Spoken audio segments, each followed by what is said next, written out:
출애굽기 21장 28절로 36절 우리 다 같이 한 목소리로 합독하겠습니다.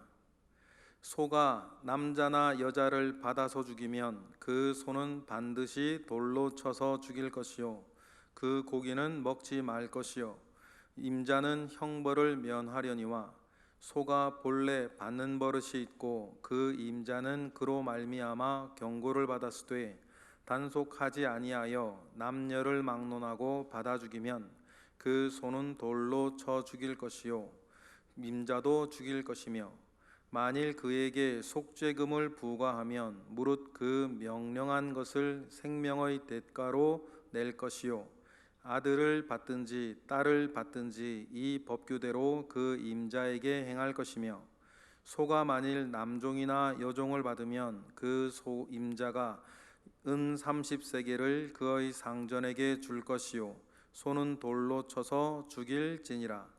사람이 구덩이를 열어두거나 구덩이를 파고 덮지 아니하므로 소나 나귀가 거기에 빠지면 그 구덩이에 주인이 잘 보상하여 짐승의 임자에게 돈을 줄 것이요 죽은 것은 그가 차지할 것이니라. 이 사람의 소가 저 사람의 소를 받아 죽이면 살아있는 소를 팔아 그 값을 반으로 나누고 또한 죽은 것도 반으로 나누려니와 그 소가 본래 받는 버릇이 있는 줄을 알고도 그 임자가 단속하지 아니하였으면 그는 소로 소를 갚을 것이요 죽은 것은 그가 차지할지니라. 아멘. 지금까지의 과정, 출애굽기의 과정을 한번 우리 되짚어 보겠습니다. 창세기 아브라함 예언 때부터 그러면 가야겠죠. 그랬다가 애굽의 종살이를 시작했고 하나님께서는 때가 차서 모세라고 하는 버려진 인물을 들어서 이스라엘을 애굽에서 구원하셨습니다. 탈출하셨어요. 출애굽 자체가 목적은 아니죠. 출애굽을 통해서 하나님께서 인류의 구원사와 관련돼서 큰 일을 이루실 일이 있고 거기에 모형과 같이 이스라엘이라고 하는 민족을 택하셔서 하나님의 큰 구원사를 하나님은 이제 이루어 가실 거예요. 그런데 당대의 이스라엘 백성들을 중심으로 한번 생각해 보겠습니다. 그 사람들은 노예로 있다가 아무런 희망도 없이 비참한 삶을 살았어요. 매도 맞아야 했고요. 아들이 태어나면 그 정말 눈 안에 넣어도 아프지 않을 그 자식들의 죽임을 당해야 했습니다. 스스로 죽일 수가 없으니 나일강에 띄워 보내서라도 모든 걸 하나님께 맡겨야 될 상황이었죠. 그들은 짚을 구에다가 벽돌을 만드는 일, 그 일로 일평생을 보내야 하는 노예들 뿐이었습니다. 그런데 출애굽을 하게 되었죠. 출애굽을 하면서 하나님의 놀라운 은혜와 능력을 보았습니다. 경험을 했어요. 저분이 우리가 조상 때부터 알고 있던 아브라함 때부터 이삭 때부터 야곱 때부터 알고 있던 그 하나님의 진 면목이로구나 이스라엘은 알게 되었고 그를 따르게 되어서 우여곡절 끝에 지금 시내산에 왔습니다. 사실 여러분 시내산에 왔을 때까지 공식적으로는 이스라엘과 하나님 사이는 아무 사이도 아니에요. 이제 시내산에 와서 이제 하나님께서는 특별한 약속을 이제 이스라엘 백성과 하나님 사이에 결혼식 예식을 빌은 예식을 이제 치르려고 해요. 이제 공식적으로 하나님은 이스라엘의 하나님이 되고 이스라엘은 하나님의 백성이 되는 거죠. 지금까지 나온 하나님의 어떤 그 이스라엘을 향한 하나님의 말씀은 이것이었어요. 만물이 내게 속하였음에 그가 너희가 그 중에 내 소유가 될 것이다, 내 것이 될 것이다 라고 하는 그 말씀을 하나님은 이스라엘에게 주셨습니다. 그러면 여러분 우리가 오늘까지 이 장면을 보면서 이제 이스라엘은 이 세상 모든 소유 가운데서 하나님의 소유가 될 거예요. 이 세상 만물 가운데에서 하나님께 소속되어져 있는 하나님의 백성, 하나님의 백성이 되어지는 것이죠. 그러면 여러분, 하나님의 백성이 되어지고 하나님의 백성으로서의 자격을 계속 유지해 나가는 데에 가장 먼저 필요한 게 뭘까요? 하나님의 백성으로 어떻게 살아야 되는지에 대해서예요. 여러분, 중국 사람은 중국의 법을 따라 사는 것이고, 미국 사람은 미국 법 따라 사는 것이고, 대한민국 국민은 대한민국의 법을 따라 사는 것 아니겠습니까? 그러면 이 세상의 모든 만물 가운데에 하나님의 특별한 소유가 되었으면 그때부터는 뭐를 따라 살아야 되는 거예요? 하나님의 법을 따라 살아야 되는 거예요. 그래야 하나님의 백성인 거예요. 예나 지금이나 이 원리는 같은 것 아닙니까? 우리가 하나님의 자녀요, 하나님의 백성이요, 구원받은 그리스도인이요, 하나님의 나라를 바라보고 사는 사람이라고 한다면 이 세상에 많은 소리들이 있지만, 옳고 그르다, 이것이다 저것이다, 이 세상에 많은 소리들이 있고, 이 세상에 많은 가르침이 있고, 이 세상에 많은 사상과 많은 철학과 많은 법이 있다 할지라도 내 시민권이 하늘에 있는 것이 분명하다고 한다면, 우리는 그 모든 법 가운데에서도 우리는 무엇을 보고 무엇을 쫓고 무엇을 지키며 무엇대로, 어떤 말씀과 어떤 율법대로 살아야 하는가? 당연히 여러분, 하나님께서 우리에게 주신 말씀의 법대로 살아가는 것이 당연한 것이죠. 우리에게도 이것을 인정하지 아니하고 이것을 따르지 아니하고 내가 하나님의 백성이라 말할 수는 없는 거예요. 이것 따르지 않고 하나님의 백성인 사람들도 있죠. 염소짓 하는 사람들이 있으니까. 그러면 여러분, 그 사람은 대한민국 국민임에도 불구하고 대한민국의 국법을 따르지 아니하면 뭐 내고, 벌금 내고, 과태료 내고, 심하면 징역 살고 감옥 가고. 여러분, 교도소에 있는 사람이라고 해서 대한민국 국민이 아닌 것은 아니죠. 그런데 대한민국 국민으로서의 마땅한 삶의 도를 따르지 아니하였으니 가벼우면 벌금 내고 중하면 감옥 가는 거 아니에요. 마찬가지로 하나님의 백성임에도 불구하고 하나님의 말씀대로 살지 아니하면 영적으로나 육적으로나 우리 뭐 내고 하나님께 벌금 내고, 때로는 영적인 침체 가운데 갇히고, 하나님의 백성이지만 하나님의 백성의 자격을 유지하지 못한 채 벌을 받거나 여러 어두움과 여러 갈등과 여러 어둡지 않은 모습 가운데 우리가 살아가게 되겠죠. 그러나 그것이 마땅하게 하나님의 백성이 살아가야 할 삶의 모습은 아닌 거잖아요. 그러니 예나 지금이나 우리가 하나님의 말씀을 쫓아 살아가는 건 굉장히 중요해요. 그래서 여러분, 이제 시내 사는 이스라엘 백성들이 모였어요. 두 가지 성격이 있는데 결혼식 같은 모습이에요. 이제 이스라엘 백성과 하나님 사이에 결혼식 같은 예식을 이제 하려는 거죠. 그런데 이것이 개인적인 결혼뿐만 아니라 이걸 신학적으로는 히타이트 종주권 조약이라 그러는데, 이제 봉신 관계가 이제 공식적으로 이제 맺어질 때에 그 고대 사이에서 있었던 언약의 모습들이 있었어요. 왜 우리가 결혼식을 하면 마땅히 결혼식의 순서를 아시잖아요. 해봐셔서 아시죠? 맨 처음에 이렇게 신랑 들어가고 신랑 신부의 어머니가 들어가서 촛불 밝히고, 그 다음에 신랑 들어가고, 다음에 신부가 자기 아버지 손붙잡고 들어가고, 그 다음에 이렇게 주례사가 있고, 주례 끝난 다음에 반지 끼우고 축복하고, 그런 결혼식도 결혼식 순서가 있는 것과 같이 이 히타이트 종주권 조약이나 아니면 결혼식도 그 절차들이 있는 거예요. 그 절차들이 시작되는 첫 지점이 뭐냐면, 너희들이 나의 백성이 되고 너희들이 이 만물과 내 소유가 되고, 그래서 나는 너희들의 하나님이 되고 너희들이 내 백성이 된다면 너희들은 내가 말하는 다음의 말씀들을 지키고 순종해야 된다. 먼저 계약을 체결하기 전에 너희들이 순종해야 할 법들을 주시는 거예요.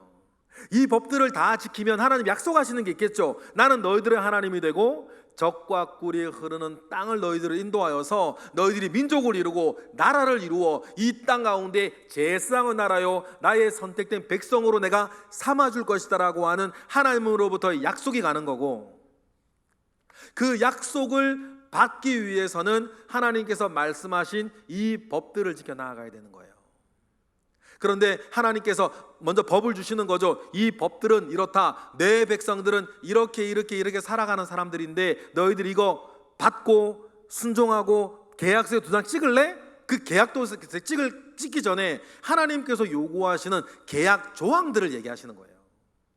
그래서 여러분, 이 부분에 대한 이해를 잘하고 있어서야 나중에 이스라엘의 나라가 되고 또 북이스라엘, 남유다가 나누어졌을 때 선지자들이 이스라엘을 비난하고 이스라엘을 책망하고 하나님의 심판을 막 이야기할 때에 너무 심하신 거 아니야? 너무 가혹한 거 아니야? 그래도 이스라엘이고 하나님의 백성인데 하나님 왜 이렇게 심하게 대하실까라고 하는 오해를 하시게 되는 거예요. 뭐를 잘 이해를 못하면, 요때의 계약을 잘 이해하지 못하면.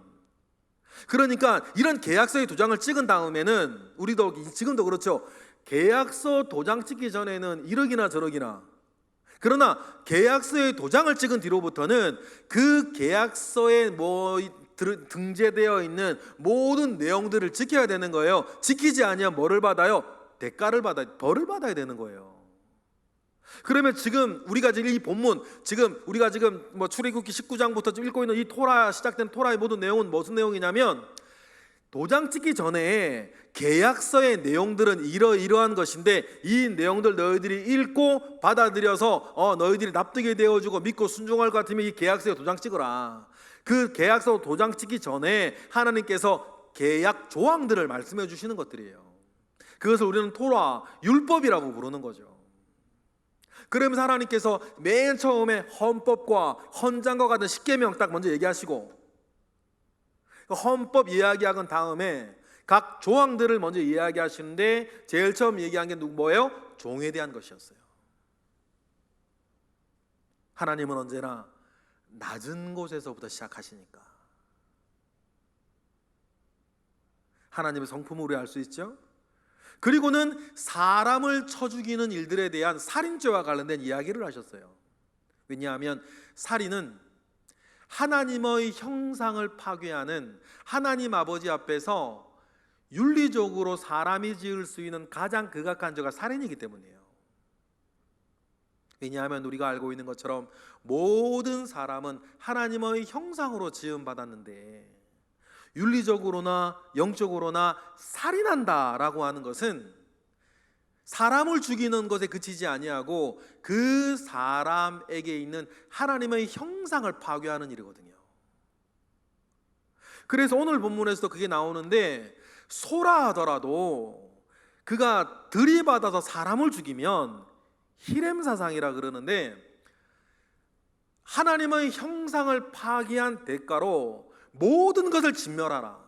그래서 만약에 소가 사람을 쳐서 받으면 그 소는 반드시 죽일 뿐만 아니라 그 소에 뭐도 먹지 말아라? 고기도 먹지 마라. 살인한, 하나님의 형상을 파괴하는 이 극악무도한 죄에 대해서는 하나님께서 진멸사상, 히렘사상으로 적용을 하시는 이유가 살인이 가지고 있는 중대한 범죄의 중함을 우리는 기억하기 때문이죠. 그런 흐름 가운데에서 사람만 죽이냐, 그건 아니고 오늘 본문은 뭐예요? 그러다가 소를 대표로 하는 가축이 사람을 죽였을 때에는 어떻게 해야 된다라고 하는 조항을 말씀해 주시는 거예요. 큰 틀에서 좀 전에 제가 설명드렸던 것처럼 이 율법들이 왜 나왔고 왜 중요하고 우리가 어떻게 받아들여야 되는지는 말씀을 드렸고, 강론으로 들어가서 디테일하게 하나하나를 주님께서 설명해 주시죠. 그래서 여러분, 율법의 형태는 결의법 형태예요. 결의법 형태로 되어 있다는 것은 무슨 말이냐면, 이런 일이 있으면 이렇게 하라, 이런 사람은 이렇게 해야 한다라고 결의하는 형태로 되어 있는 결의법들이에요. 그러면 여러분, 이 결의법의 형태로 하나님께서 우리에게 율법을 주셨다고 한다면, 여러분, 이 말씀을 가지고 우리가 먼저 묵상하고 가지고 있어야 할 개념이 하나 있어요. 뭐냐면 우리가 이제는 그리스도인이요 하나님의 백성으로서 우리의 삶의 원칙들이 여러분 분명하셔야 돼요. 삶의 원칙들이 분명하시기를 바랍니다. 나는 이것은 해야 되는 사람이다. 하나님 아버지 앞에서. 나는 이거 하지 않는 사람이다. 나는 이런 일이 있으면 이렇게 해야 하겠다. 내 고집이나 내 완고함에서 따라서 나온 걸, 내 경험에서 나오는 건, 내 상처에서 나온 것들이 아니고 하나님의 말씀과 하나님의 성품 앞에서 여러분 삶의 원칙들을 늘 가지고 계셔야 돼요. 이런 일이 있으면 나는 이렇게 하겠다. 저런 일이 있으면 나는 저렇게 하겠다라고 하는 하나님 아버지 앞에 삶의 원칙들이 분명한 여러분들이 되시기를 원해요. 이것이 우리 가운데 중요한 이유는 하나님께서 이 결의법의 형태로 율법을 주셨기 때문이에요. 그럼 여러분 우리가 자녀를 대할 때나 내 삶을 가운데에서도 여러분 우리가 마음 먹고 내 삶의 원칙들을 여러 가지로 가지고 있어야 될 줄로 믿어요. 이런 거죠. 이건 법이라기보단 하나님을 향한 내 사랑의 고백 앞에 첫 열매는 주님께 드리겠다. 여러분 이거 참 좋잖아요. 근데 쉽지는 않아요. 쉽지는 않아요. 첫 열매는 주님께 드리겠다. 이런 거. 나는 주님을 향한 10의 1조와 이웃사랑을 위한 10의 1조, 10의 2조를 띠며 살겠다. 이건 하나님께서 그렇게 말씀하신 건 아니에요.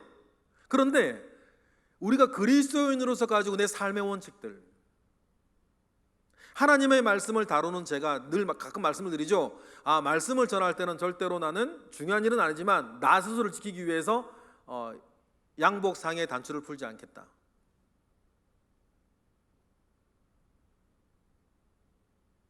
어떤 목사님은 저도 그러려고 애를 쓰는데 365일 중에서 거의 한 350일은 지켜지는데 하루에 눈을 잠에서 깨어나면 하나님 아버지 앞에 신앙 고백하기 전에 다른 누구와 내가 말하지 않겠다. 뭐 이런 거. 뭐 중요하진 않아요. 그런데 나를 지켜나가는 나의 생활 원칙이라는 거죠. 근데 어떤 목사님은 정말 뭐 이런 것 철두철미하게 지키시는 분이 있어요. 얼마 전에 뭐 정대환 목사님이 얘기하실 때인가요? 설교하실 때 어느 그 친구 목사님은 오전 9시부터 10시까지는 카톡에 글이 써 있다면서요. 전화도 못 받고 뭐 아무것도 나는 못한다. 나는 왜냐하면 그건 하나님을 만나는 시간이기 때문에. 물론 이러한 모든 것들이요, 제가 쭉 말한 것들이 자기의가 되어서 다른 일을 공격하는 형태가 된다면 안 하는 게 낫고, 그러나 이것은 하나님 아버지 앞에서 나를 지키는 나의 정성이라고 한다면 얼마나 좋은지 모르겠어요. 그러니 여러분, 하나님께서 결의법 형태로 말씀을 우리에게 주셨을 때엔 우리가 스스로 생각을 해보시는 거죠. 내가 하나님 아버지 앞에서 하나님 사랑하고 교회 사랑하고 영혼 사랑하고 말씀 사랑하고 사명 사랑해야 될 사람으로서 내가 이 땅 살아갈 때에 내가 꼭 지키고자 하는 내 삶의 원칙들은 무엇이다 라고 하는 것들을 여러분 분명하게 딱 지켜나가는 것이 매우 중요하시겠어요. 그리고는 어떻게 하면 좋을까 생각할 때에 여러 말씀들을 찾아보는 거죠. 말씀들을 찾아보는 거예요.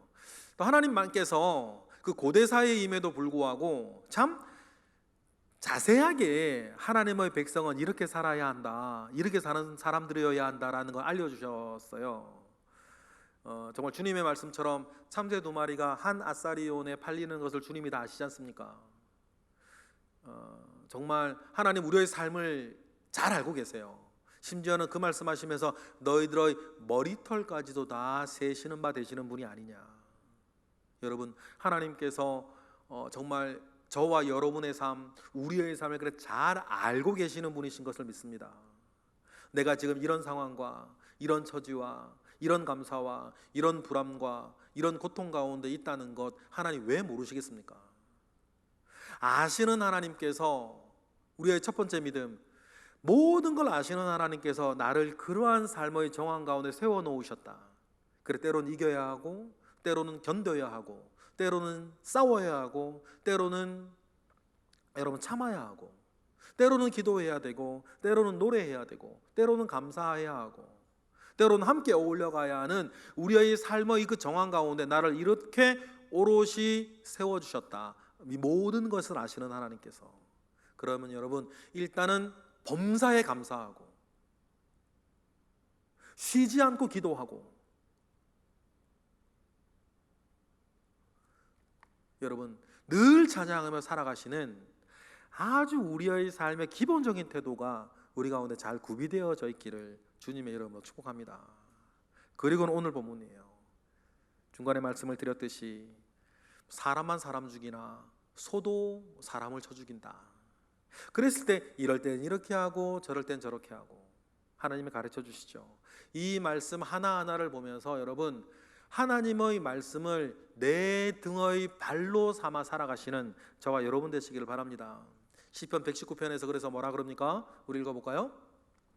다 같이 시작. 주의 말씀은 내 발의 등이요 내 길의 빛이니이다. 어떻게 해야 될까? 이렇게 해야 될까? 저렇게 해야 될까? 여러분 우리가 고민하고 하나님의 뜻을 구하여야 할 때가 참 많이 있는데, 그때 우리 오늘 읽었던 시편 119편처럼 주의 말씀은 내 발의 등이시요. 여러분 등불 들고 가는 사람이 말입니다. 후레쉬도 마찬가지. 어두운 밤길을 걸을 때 허공에다가 대놓고 후레쉬 밝혀 가는 사람이 어디 있습니까? 등불은 언제나 내 바로 앞에. 멀리 볼 것까지도 없어요. 여러분 생각할 그의 생각을 품지 않고 믿음의 분량대로 우리가 생각해서 지금 내 앞에 것만 생각하시면 돼요. 그 다음이 지금이 되어서 생각하면 되는 거고, 내일 일은 내일로 걱정하게 하라. 주님 그렇게 말씀하셨으니까 멀리 생각해서 두려워하거나 염려하실 필요 없어요. 주님의 말씀 내 발 앞에 등이라 그랬잖아요. 그러면 그 말씀으로 오늘 것만 생각하시면 돼요. 미리 끌고 와서 걱정하실 필요가 없어요. 그죠? 그리고 우리는 믿는 거죠. 이렇게 내가 주님의 말씀을 내 발 앞에 등으로 여기며 한 발 한 발 걷다 보면 뒤돌아보니 주님의 말씀이 내 길 전체의 빛이셨구나 라는 것으로 말미암아 우리가 감사하게 되는 거,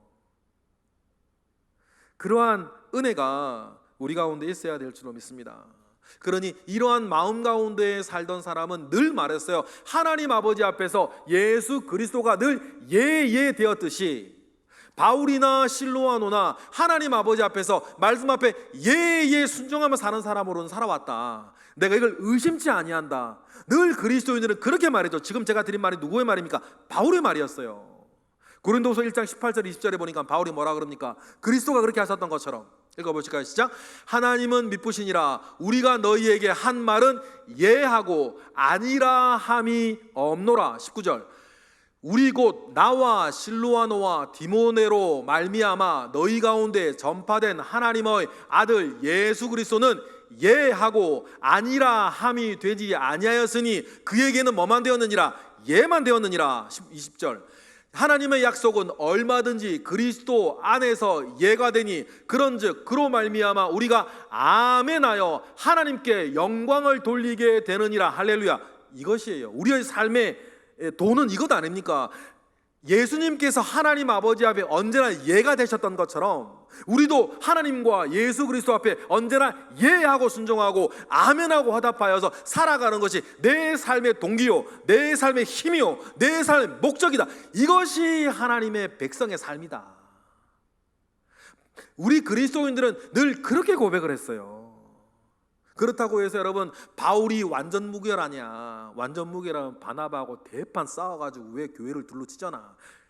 그런 허물이 바울에게도 있고 우리에게도 있고 우리 뭐 그런 게 있는 것처럼 있지만, 그럼에도 불구하고 우리는 늘 나를 일신 우일신 새롭게 함으로 하나님의 말씀을 내 발 앞에 등으로 두고 늘 하나님 아버지 앞에 예 아멘 아멘하며 하나님의 말씀대로 순종하며 살겠다라고 하는 의지와 삶이 보장되어 있어야 하나님 나라의 백성이지.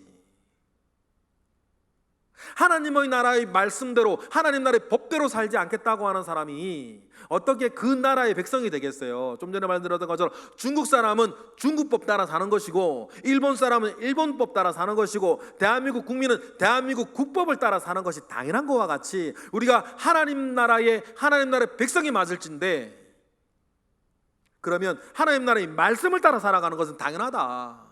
이거 부담스럽게 생각하고, 이거 싫어하고, 이거 귀찮게 생각하면서 하나님 나라의 백성이라고 생각하면 안 되는 건 우리 마음, 우리의 연약함을 보시며 기다려주시는 건 하나님 마음. 그런데 하나님의 마음을 내가 가지고 있으면 안 되는 거 아니에요? 무슨 말 이해하시죠? 하나님이 먹으셔야 되는 마음을 내가 가지고 있으면 안 되는 거지. 우리의 마음은 어떻게 하든지 간에 몸부림을 쳐서라도 내가 하나님의 말씀대로 살겠다라고 하는 의지를 하나님 아버지 앞에 말로, 손으로 고백해 나아가는 거. 하나님의 자녀 되었으면 자녀된 것에 머무르지 아니하고 효자 되기를 애쓰는 것.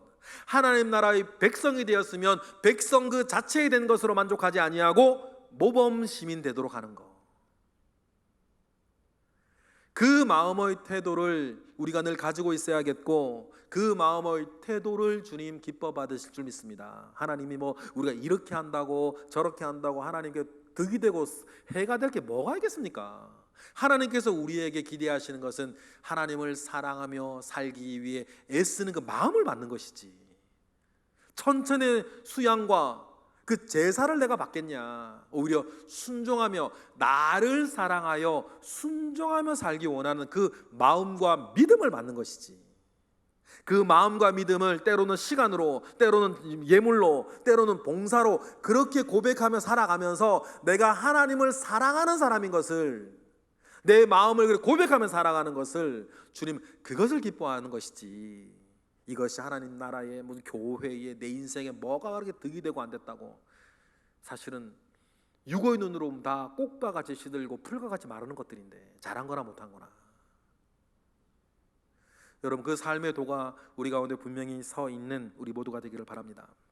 그리고 디테일하게 소가 남자나 여자를 쳐 죽이면 주님은 28절처럼 말하셨어요. 이거 당연한 건데 고기도 먹지 말라고 한 그것이 되게 중요해요. 28절 읽어보겠습니다. 시작. 소가 남자나 여자를 받아서 죽이면 그 소는 반드시 돌로 쳐서 죽일 것이요, 그 고기는 먹지 말 것이며 임자는 형벌을 면할 것이다. 왜냐하면 그거 어떻게 하겠어요? 소가 다 갖다 받았는데 사람까지 죽일 수는 없는 거니까. 그래, 여기서 말입니다. 주님께서 이렇게 말씀하세요. 그 고기는 먹지도 말아라. 그러면 꼭 그런 사람이 있어요.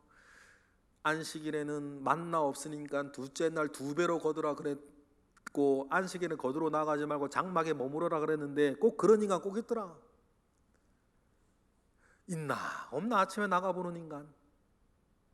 분명히 평일 만나는 그냥 그날 남겨두진 거 다 먹으라 그랬는데 내일 또 안 내리면 어떡하지? 그 우리 권사님 같은 마음들. 그래서 내일 자식들 줘야지, 우리 새끼 챙겨줘야지 해가지고 남겨두려고 하는 그 마음이 우리가 왜 없겠어요? 그런데요, 뭐 그거 좋아요. 뭐 그런 거 하나님께서 그런 거 뭐 그런 거에 대해서 하나님께 그렇게 질책하시진 않으셨어요. 안식일은 질책하셨지만 음식을 뭐 자기 새끼 주려고 다음날 남겨두신 거에 대해서 모세는 노했지만 하나님은 가만두셨잖아요. 하나님 그 정도는 용서하시는 것 같아요. 에이, 그 정도야. 근데 분명한 건 뭡니까? 하나님 이렇게 말씀을 하셨는데 꼭 오늘도 저 안심등심 아까운 사람이 있는 거예요. 그래서 예나 지금이나 그런 사람 있죠? 자기 마음, 자기 욕심을 따라 괜찮다고, 고기가 무슨 죄냐고 하면서 먹으려고 하는 사람이 있다 없다? 있는 거예요. 고기 먹는 것 자체가 왜 죄겠습니까? 그 비싼 소고기를.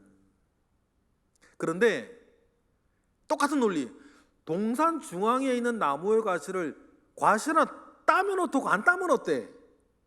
그런데 여러분, 그 행위 자체가 중요한 게 아니에요. 중요한 건 뭐예요? 하나님께서 따지 말라 하셨다, 그게 중요하고, 하나님께서 먹지 말라 하셨다, 그게 중요해요. 그러면 우리가 하나님은 왜 이 고기도 먹지 말라고 하셨냐? 뭐겠습니까? 하나님의 형상을 파괴한 것에 대한 하나님의 진멸사상이 거기 있는 거예요. 그런데 알고도 하지 못한 죄들이 있어요. 29절 같은 거죠. 그러니 여러분, 뉴스에 이런 말 하시는 분 조심하셔야 돼요. 우리 교회는 없기를 바랍니다. 우리 개는 안 물어요. 그거 안 돼요, 여러분. 우리 개는 주인이니까 안 물지. TV에서 가끔 그렇게 말하는 분들 가끔 봐요. 우리 개는 안 물어요. 그렇지, 자기는 주인이니까 안 물지. 그런데 그 개가 여러 다니면서 다른 개나 다른 사람에게 위해를 가하는 것 같으면 여러분, 안 되는 거죠. 비단 그것이 사람 죽이는 극단적인 사건 뉴스처럼 되지 않는다 하더라도 우리가 지금은 우리에게 율법 그 조문도 중요하지만 조문의 정신이 중요한 거잖아요. 하나님 분명히 들이받는 버릇이 있는 소에 대해서는 29절처럼 말씀하셨어요. 29절 읽어볼까요? 시작. 소가 본래 받는 버릇이 있고 그 임자는 그로 말미암아 경고를 받았을 때 뭐하지 않고 단속하지 아니하여 남녀를 막론하고 받아 죽이면 그 소는 뭘로? 돌로 쳐 죽일 것이요 임자도 죽여라. 하나님께서 이렇게 말씀하셨다는 거예요. 그러면 여러분, 우리가 이렇게 성경을 적용하시면 안 돼요? 그러면 아이고, 우리 부모님 댁 충청도 저기 시골에 아이고, 우리 옆집 아저씨네 소가 옆집에 받아 죽였네. 그러면 소도 죽이고 임자도 죽여야 되냐? 하나님의 말씀대로 한다면 여러분, 그렇게 생각하시는 것은 조금 무리가 있어요. 왜냐하면 그 당시에는 그 죄에 대한 벌을 주는 사회 시스템이 온 사람의 공동체가 돌을 들어 죽이는 그 시스템이었어요. 그런데 지금은 우리나라의 법 아래 가운데에서 각 죄마다 벌을 주는 정도와 벌을 주는 기관과 그 일을 전문으로 수행하는 사회 시스템이 있죠. 그러면 여러분, 우리 어떻게 하는 거예요? 그 시스템에 맡기는 거예요. 그것이 또 우리의 삶의 도개. 그래서 이것을 뭐라 그러냐면 시민법이라고 불러요. 우리가 정말 영원토록 그 문자 그대로 지켜야 될 하나님 말씀이 있고, 시민법, 광야에 살고 있는 이스라엘 백성의 시민이 지켜야 될 법, 또 다른 말로 문화법이라고도 해요. 그 문화 안에서 통용되어져야 하는 그 법들이 있는 거죠. 돼지고기 먹지 말라 이런 것처럼 그 당시의 문화 안에서 통용되어지는 문화법들이 있어요.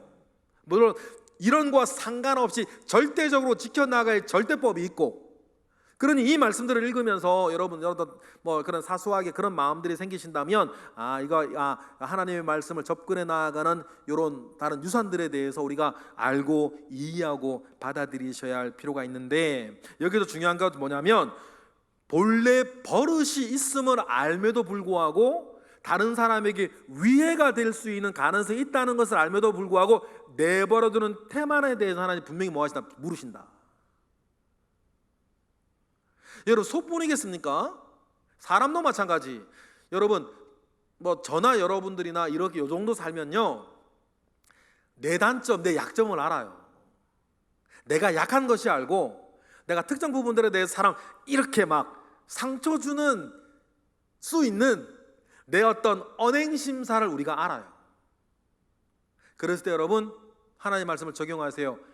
본인이 알고도 태만하여 내버려둬서 계속 말로나 다른 것으로나 사람들에게 상처를 주고, 저나 여러분들은 사람 죽일 일은 없을 거니까 원리를 받자는 거죠. 나한테는 이런 약점이 있어서 이런 일들과 이런 일들에 대해서는 남편이나 아내나 자녀나 아니면 다른 사람에게도 내가 상처 주는 버릇들이 나한테 있으시고 내 약점이 있다고 느껴지는 부분들이 있으시면 여러분, 그거 관리하셔야 돼요. 태만함 가운데 내버려 두시면서 나는 원래 이래 이렇게 나가시면 안 된다는 거죠. 분명히 주님 말씀하셨어요. 내 소가 사람 받는 버릇이 있다는 것을 알고 내버려 두고 뭐하지 아니하면, 단속하지 아니하면, 그럼 그 소는 돌로 쳐 죽이래요. 여러분, 이스라엘 사회에서 돌로 쳐 죽이는 두 가지 중에 하나예요. 신약으로 넘어가면 뭐 간음하는 여인도 돌로 쳐 죽이는 부분들이 있는데, 기본적으로 돌로 쳐 죽이는 이 일은 반역죄를 다스리는 방법이거든요. 누구에 대한 반역? 하나님에 대한 반역. 두 번째는 왕에 대한 반역이에요. 그러면 간음한 여인을 왜 돌로 치라고 했을까라고 했을 때, 왕 같은 남편 내지 아내, 배우자와 같은 그것을 허물어뜨리는 것이 하나님과 왕과 관련된 반역으로 하나님은 보신다라고 보시면 되겠죠. 그래, 돌로 쳐 죽이는 것은 반역죄를 다스리는 건데, 이 소가 원래 사람 받는 버릇이 있다는 것을 알면서도 단속하지 아니하고 사람을 죽게 만들었을 때, 사람이나 소를 돌로 쳐 죽이라 라고 하는 것은 하나님, 그것은 뭐로 다스린다? 반역죄로 다스린다. 하나님에 대한 반역죄로 다스린다는 거예요. 왜 하나님에 대한 반역죄일까요? 하나님의 형상을 파괴하는 일이니까. 사람을 죽이는 일이나 사람을 죽도록 내버려두는 그 일이 말이에요. 그러면 여러분, 좀 억울한 일이 생길지 모르겠어요. 왜냐하면 그 소 주인, 내가 한 건 아니란 말이에요. 그랬을 때 하나님께서 그래서 참 친절하세요. 30절 말씀을 하시죠. 만약에 피해자의 가족들이, 법은 이거지만 피해자의 가족들이 저 사람 죽이지 말고 그냥 배상금으로 달라고 하면 그렇게 살려주라는 거예요. 이게 법대로 하면 이상할 수가 있어요. 김주영 목사님하고 제하고 되게 친한데, 김주영 목사님 소가 우리 가족 중 하나를 쳐받아 죽였네? 그럼 법대로는 김주영 목사님도 경고를 받고 소가 그런 법이 있다는 걸 알았어. 그럼 김주영 목사 죽여야 되는데, 제 마음 가운데 김주영 목사님 그렇다고 죽이고 싶진 않은 거예요. 그럴 경우가 우리 있겠죠? 우리가 가족 중이나 친지 중이나 아니면 자기가 봐도 저 사람도 나름대로 애를 쓰긴 했는데 이해가 되는 부분들이 또 우리 살면서 있긴 있으니까, 그럴 때를 대비해서 하나님께서 속전을 내어서 그 사람을 살리고 싶으면 피해자의 가족이 용서하고 그를 살려야 되겠다라고 마음 먹으면 그를 살리라고 하는 거예요. 30절 읽어보시겠습니다. 시작. 만일 그에게 속죄금을 부과하면 무릇 그 명령한 것을 생명의 대가로 낼 것이요. 31절. 아들을 받든지 딸을 받든지 그 법규대로 그 임자에게서 행할 것이니라. 여기에서 여러분, 용서의 권을 가지고 있는 피해자들이 되게 중요하다. 이 원리 가지셨으면 좋겠어요. 저나 여러분들이나 어떤 일에 대한 피해자가 될 때가 있어요. 근데 하나님께서 중요하게 다루시는 게 뭐냐면, 피해자가 가해자에 대해서 어떤 마음을 가지는가가 되게 중요해요. 하나님은 용서의 정도에서 매우 중요한 영적 원리. 그러니 여러분, 우리의 믿음의 분량과 여러 부분들에 대해서 피해자인 내가 그를 용서하는 것이 매우 하나님의 용서를 이끌어내는 게 중요하다. 두 번째, 살다 보면 어떤 일에서든지 말입니다, 우리가 크고 작은 일에 내가 가해자가 될 때가 있어요.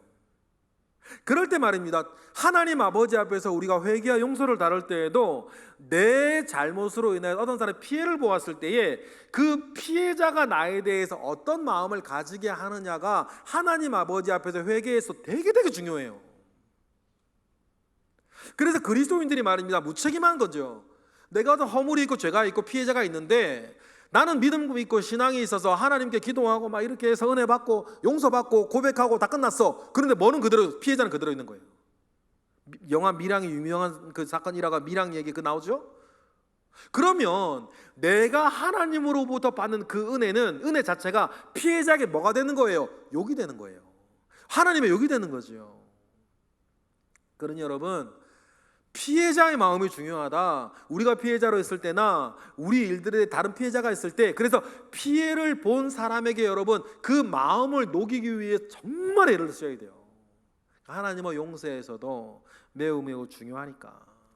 그래서 여러분, 오늘 말씀에서도 보면 그 피해자가 속죄금을 부과하여서 그 사람 죽이지 않게 한 길을 열어주면, 그 속죄제금을 내어서 여러분 그 사람을 살릴 수 있는 방법을 하나님이 또 열어주셨다.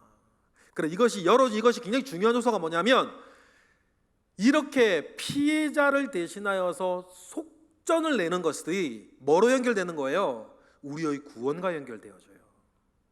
우리가 예수 그리스도의 십자가에서의 그 죽으심을 생각을 할 때 요것이 잘 이해가 되지 아니하여서 왜 예수님이 십자가에 죽었다는데 왜 내 죄가 용서되냐, 그것을 잘 이해하고 받아들이지 못해서 복음을 받아들이지 못하는 사람들이 있기 때문이에요.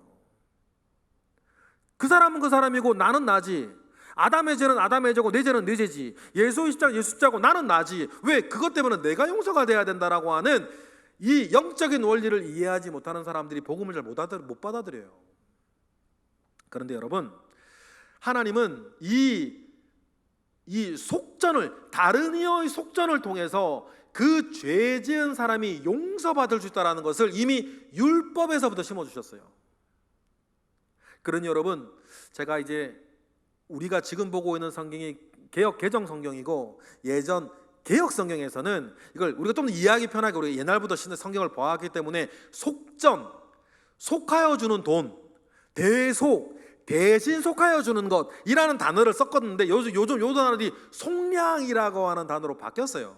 이 새 번역에서 속량이라고 하니까 마리아가 무슨 말이 이해는 되는데, 우리 옛버릇도 속전, 대신 돈을 내어서 값을 지불해주고 갚아주는, 오늘 이 속죄되어지는 요 부분의 말은 우리가 더 단어 익숙해서 옛날 번역 성경으로 읽어볼게요. 디모데전서 2장 5절 6절을 보니까 그리스도를 이렇게 얘기를 하는 거죠. 읽어보겠습니다. 다 같이 시작. 하나님은 한 분이시요 또 하나님과 사람 사이의 중보자도 한 분이시니 곧 사람이신 그리스도 예수라. 하나님과 우리 사이의 중보자로 무엇의 역할을 할 수 있는 중보자 예수 그리스도 한 분뿐이시다 라는 말인데, 그 예수 그리스도 어떤 역할을 하셨냐. 6절 시작.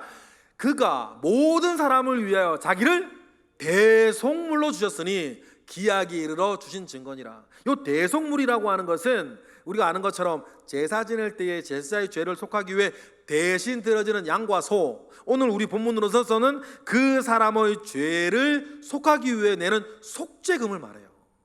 하나님 아버지 앞에 예수 그리스도가 그런 속죄금이 되어서 우리의 뭐가 되었다? 대속이 되었다라고 하는 것이 복음을 이해하는 데 매우 중요한 요소고, 오늘 본문에서 그걸 담고 있어요. 에베소서 1장 7절에 그래서 이렇게 얘기를 하는 거죠. 읽어보겠습니다. 시작. 우리는 그리스도 안에서 그의 은혜의 풍성함을 따라 그의 피로 말미암아 속량 곧 죄 사함을 받았느니라. 아마 제가 볼 땐 이것이 개역 개정으로 올라간 것 같은데, 속량 속전 되었느니라. 그래서 하나님께서는 죄 있는 인간이 하나님 아버지 앞에 용서받을 때에 자기의 죄는 자기가 다 해결을 해야 되는데, 사람 죽은 일에 대해서 자기가 어떻게 책임을 지겠어요? 그때 속전, 속량, 대속의 제물로 그 사람의 죄가 용서받을 수 있다는 그 길을 애초부터 암시로 여셨죠. 이것을 우리는 십자가 사건을 우리가 이해하는 데에 너무나 큰 도움의 문을 하나님은 그렇게 여셨다라고 하는 것입니다. 그런데 값은 이렇게 하라고 되어 있어요. 32절이죠. 시작. 소가 만일 남종이나 여종을 받으면 소 임자가 은 30세겔을 그의 상전에게 줄 것이요 소는 돌로 쳐서 죽일 것이니라. 여기에선 이제 노예들과 약간 차이가 있죠. 아까 말한 자유인이었다고 한다면 그 피해자들이 얼마를 요구하든지 간에 그 요구에 대해 책임을 져라 라고 하는, 그래서 얼마다 이게 정해주지 않았는데, 만약에 노예라고 하면 은 30으로 이렇게 하나님이 정해주셨어요. 그리고 은 30이요 모세의 이 법률과 비슷한 시대에 있는 유명한 다른 법전이 하나 있어요. 그게 뭐냐면 여러분 들어보셨을 함무라비 법전이에요. 세계사에서 들어보셨을 이 함무라비 법전은 모세의 율법과 거의 150년 정도 차이가 날 정도로 동시대의 법전인데, 그래서 모세의 율법과 함무라비 법전, 그 뒤에 이시스 법전, 몇 가지가 있는데 유명한 건 이제 함무라비 법전이죠. 그래서 함무라비 법전하고 모세 율법을 비교해 보면 뭐가 있냐면 이스라엘 백성들만의 독특한 어떤 사상과 신앙 체계가 나와요.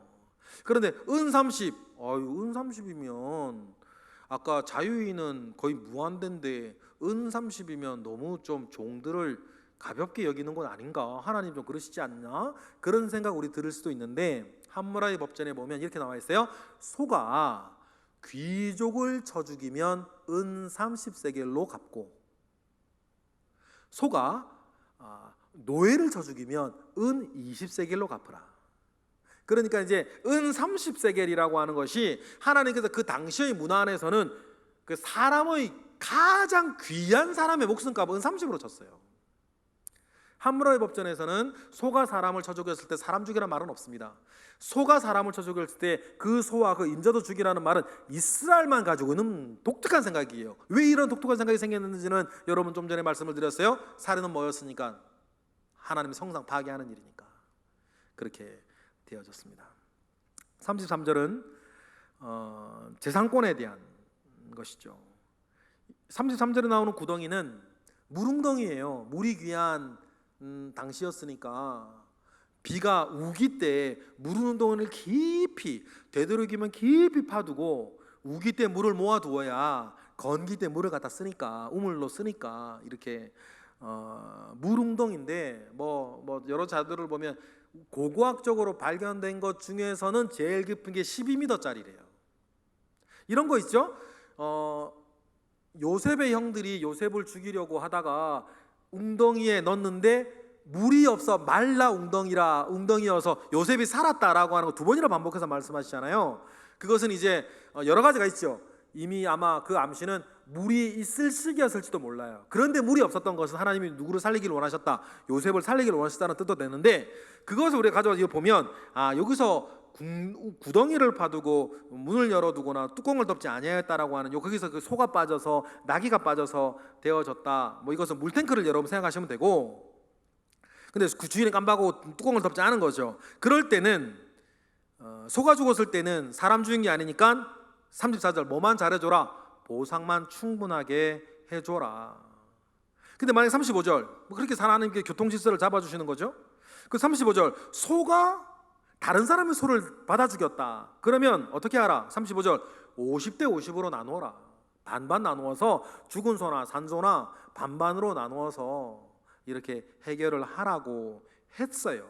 그런데 하나님께서 여전히 또 과중처벌하시는 것이 있죠. 36절 소가 버릇이 있다는 것을 알매도, 우리 36절 읽어볼까요? 시작. 그 소가 본래 받는 버릇이 있는 줄을 알고도 그 임자가 단속하지 아니하였으면 그는 소로 소를 갚을 것이요 죽은 것은 그가 차지할 것이다. 죽은 소 가져가고 산소로 갚으라. 여기 중요한 게 뭐예요? 알고도 그 소가 사람 안 받은 게 다행이지, 소유 임자 입장에서는 까딱하던 자기도 죽을 뻔했으니까. 그런데 동일한 것, 알고도 내버려 두어서 그 소가 다른 소를 받아 죽이면 산소로 갚으라 라고 하나님께서 말씀하시는 가중 처벌을 그렇게 하십니다. 여러분, 이것이 뭡니까? 하나님께서 이제 뭐 출애굽기 계속 성막 나올 때까지 계속 되겠죠. 그리고 레위기 때는 또 나와요. 그 모든 율법을 말씀해 주시는 그 말씀의 법을 우리가 이렇게 읽고 있어요. 그런데 여러분, 중요한 건 뭡니까? 하나님의 말씀에 순종해야 하나님의 백성이다. 그러니 우리가 이 말씀들을 내 생활 가운데에 어떻게 순종하며 살아갈지를 늘 고민하시고 묵상하시고 적용하시기를 바라요. 로마서 6장 16절 18절만 읽고 말씀 마치겠습니다. 왜 하나님 말씀이 중요합니까? 다 같이 시작. 너희 자신을 종으로 내어주어 누구에게 순종하든지 그 순종함을 받는 자는 종이 되는 줄을 너희가 알지 못하느냐? 혹은 죄의 종으로 사망에 이르고 혹은 순종의 종으로 의에 이르느니라. 17절 하나님께 감사하리로다. 너희가 본래 죄의 종이더니 너희에게 전하여 준 바 교훈의 본을 마음으로 순종하고. 18절 죄로부터 해방되어 우리는 누구다? 의의 종이 되었다. 이 말씀의 핵심은 뭐예요? 우리가 무엇에 순종하느냐에 따라 그의 종이 되어진다. 그의 백성이 되어지는 것이고 그의 자녀가 되어지는 것이다. 그러니 우리는 의의 종이 된 것 아니냐. 오늘 우리가 출애굽기의 말씀으로 돌아오면 이러한 하나님의 말씀에 순종해야 하나님의 종이요 하나님의 백성이요 하나님의 자녀가 되는 것이다 라고 하는 것 여러분 기억하시길 바랍니다. 이 영적인 원리는 우리도 동일하다.